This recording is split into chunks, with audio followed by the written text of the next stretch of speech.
તો ચાલો ગણિતની દુનિયામાં ડૂબકી મારીએ। આજે આપણે બે બહુ જ મજાના અને શક્તિશાળી સાધનો એટલે કે ગુણાકાર અને ભાગાકાર વિશે શીખવાના છીએ। તૈયાર છો ને? તો ચાલો શરૂ કરીએ। સારું, તો ચાલો એક સવાલથી શરૂઆત કરીએ। જરા વિચારો કે જો આપણે એકની એક જ સંખ્યાને વારંવાર ઉમેરવી પડે તો શું એના માટે કોઈ ઝડપી રસ્તો હોઈ શકે? કોઈ શોર્ટકટ?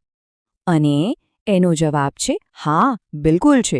અને જાદુઈ રીતનું નામ છે ગુણાકાર।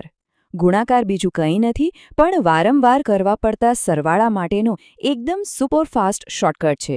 આનાથી આપણો સમય તો બચે જ છે, પણ મોટી મોટી ગણતરીઓ પણ ખબર છે એકદમ સહેલી બની જાય છે। ચાલો આની એક સાવ સહેલા ઉદાહરણથી સમજીએ। માની લો કે આપણે 4ને 3 વાર ઉમેરવા છે, એટલે કે 4 + 4 + 4। તો જવાબ શું આવશે? વિચારો જોઈએ। સાવ સાચું, જવાબ આવશે 12। હવે આટલું લાંબુ લખવાને બદલે ગુણાકારનો જાદુ જુઓ। આપણે આને બસ આમ લખી શકીએ, 4 × 3 = 12। જોયું? પેલું લાંબો સરવાળો કેટલો નાનો અને ફટાફટ થઈ ગયો। આ જ તો છે ગુણાકારની કમાલ। સારું, તો હવે થિયરી બહુ થઈ, ચાલો આ ગુણાકારને ખરેખર કામે લગાડીએ। આપણે શું કરીશું? સાથે મળીને એક દાખલો ગણીશું અને જોઈશું કે આ શોર્ટકટ અસલમાં કામ કેવી રીતે કરે છે। તો આપણી સામે પહેલો દાખલો છે 23 × 4। દેખાવમાં થોડો અઘરો લાગે છે, ખરું ને?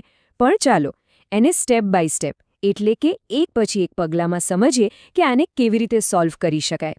ઓકે, તો સૌથી પહેલાં આપણે એકમના સ્થાનથી શરૂ કરીશું, એટલે કે 3ને 4 વડે ગુણીશું।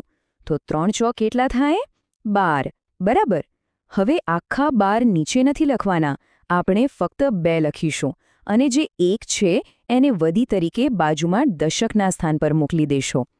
હવે દશકનો વારો, 2ને 4 વડે ગુણીએ તો 2 ચોક 8, પણ ભૂલતા નહીં પેલી વધી પણ છે, તો એ 8માં આપણે 1 ઉમેરીશું। 8 + 1 એટલે 9।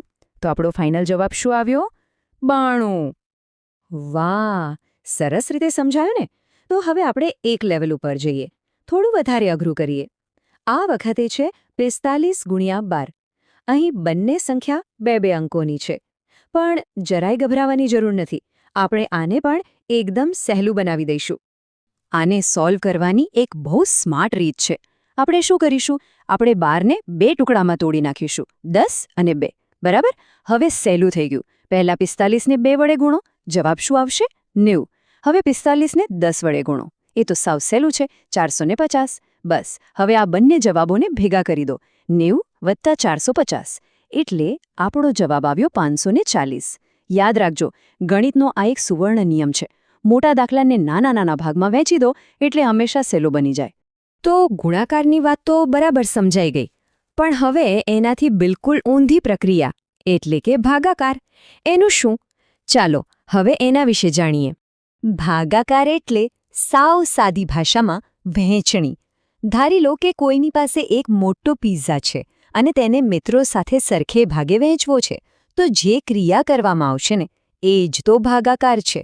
કોઈ પણ વસ્તુને સરખા ભાગોમાં કે જૂથોમાં વહેંચવાની ક્રિયા। ચાલો એક ઉદાહરણ જોઈએ। 12 / 3 = 4। આનો સીધો સાદો અર્થ એ થાય કે જો કોઈની પાસે 12 ચોકલેટ હોય અને એને 3 મિત્રોમાં બરાબર વહેંચવી હોય તો દરેકના ભાગમાં કેટલી આવશે? બરાબર 4 ચોકલેટ। સારું, તો હવે ભાગાકારને પણ પ્રેક્ટિસમાં મૂકીએ। ચાલો એક દાખલો ગણીને જોઈએ કે આછી પ્રક્રિયા કેવી રીતે કામ કરે છે। આપણો દાખલો છે 84 / 4। ચાલો આને ઉકેલીએ। ભાગાકારમાં આપણે ડાબી બાજુથી શરૂ કરીશું, એટલે કે પહેલા દશકનો અંક લઈશું જે 8 છે, તો 8 / 4 કેટલા થાય? 2, બરાબર। હવે બાજુના અંક એટલે કે એકમના સ્થાન પર જઈએ, ત્યાં 4 છે, તો 4 / 4 એ તો સાવ સહેલું છે, 1।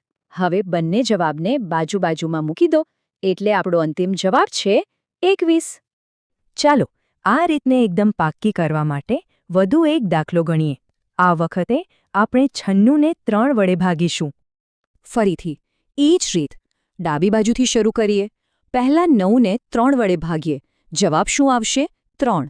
અને પછી 6 ને 3 વડે ભાગીએ જવાબ આવશે 2 તો આપણો ફાઇનલ જવાબ શું બન્યો 32 જોયું એકવાર રીત મગજમાં બેસી જાય ને પછી તો આ બધું રમત જેવું લાગે તો આપણે ગુણાકાર અને ભાગાકાર બંનેને બરાબર સમજી લીધા ચાલો હવે આપણે જે કંઈ પણ શીખ્યા એ બધી માહિતીને એકસાથે મૂકીને ફટાફટ રિવાઇઝ કરી લઈએ અહીંયા બંને વચ્ચેનો જે મુખ્ય તફાવત છે એ એકદમ સાફ દેખાય છે ગુણાકાર એટલે શું વારંવાર સરવાળો કરવો વસ્તુઓને ભેગી કરવી અને ભાગાકાર એટલે સરખા ભાગ પાડવા વસ્તુઓને વહેંચવી એક ભેગું કરે છે તો બીજું વહેંચે છે આ ટેબલ જુઓ આનાથી આખી વાત એકદમ ક્લિયર થઈ જશે ગુણાકારનું ઉદાહરણ લઈએ 5 ગુણ્યા 4 એટલે 20 મતલબ કે 5ને 4 વખત ભેગા કર્યા હવે એનાથી બિલકુલ ઊંધું વિચારો ભાગાકારમાં એ જ 20ને આપણે 5 સરખા ભાગમાં વહેંચીએ